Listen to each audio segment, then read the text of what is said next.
I do feel really old coming into camp today. I haven't hit 30 yet, like some of the boys, but yeah, I do feel old. I don't know if I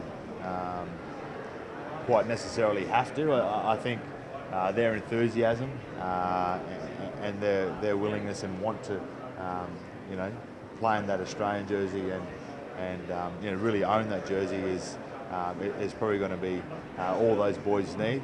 I'll just continue to try and do my job as hard and as well as I can, and hopefully if I do that, they'll follow. So there's been so much talk about the number of players that aren't available for Australian selection, but is it great having that much enthusiasm coming through? Does it make it for one of the more exciting formations we're going to see? Yeah, I think it does. There's a lot of unknowns there, and probably the first one is what the team's going to be for the first game, and where the coach is going to go with that. But having those young guys in, their enthusiasm, their willingness and want to play in that Australian jersey is only going to make us older fellas, really enjoy the week a lot more. So I'm looking forward to it. England landed yesterday, and one of the first things they said through the jet lag was that they want to beat Aussies and New Zealanders in the Southern Hemisphere. Do you feel a bit territorial here? I feel territorial playing here in Brisbane, first of all, and that's against the Kiwis. But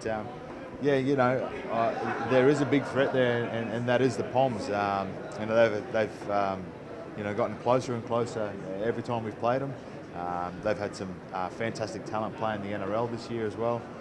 Graham, the Burgess twins. I'm sure they're going to be here to try and shake things up, and we're going to have to be on our game, and we're going to have to rely on some of these young guys to really stand up and stand tall. Paddy Moylan's got some big shoes to fill. No Hayne.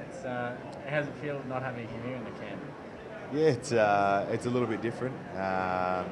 He is usually a regular in this side. Dropped a bombshell during the week and defecting to the NFL. He's young, and congratulations and good on him for giving it a crack.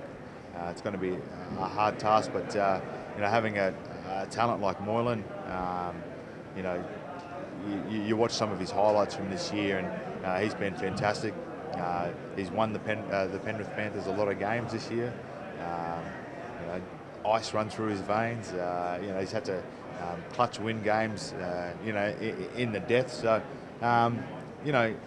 he's more than able to fill those shoes, and as long as he knows that he's earned that position and that he doesn't have to be a Jared Hayne, I'm sure that he'll do a great job.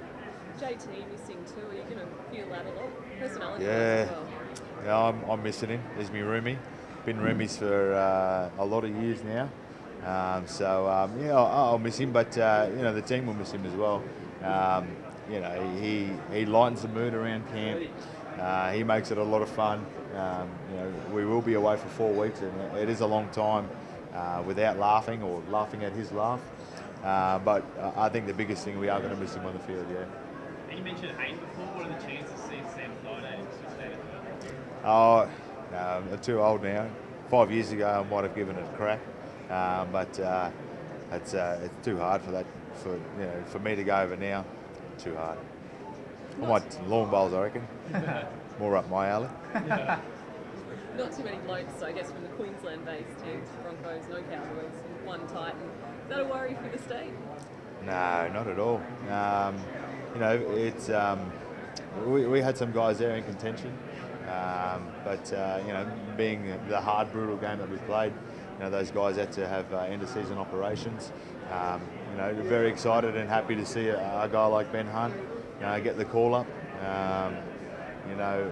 He's worked hard over the last few years, and he's had some big shoes to fill in taking over that role at the Broncos, and being the number one halfback. Then it's good to see him get a chance to put that Australian jersey on.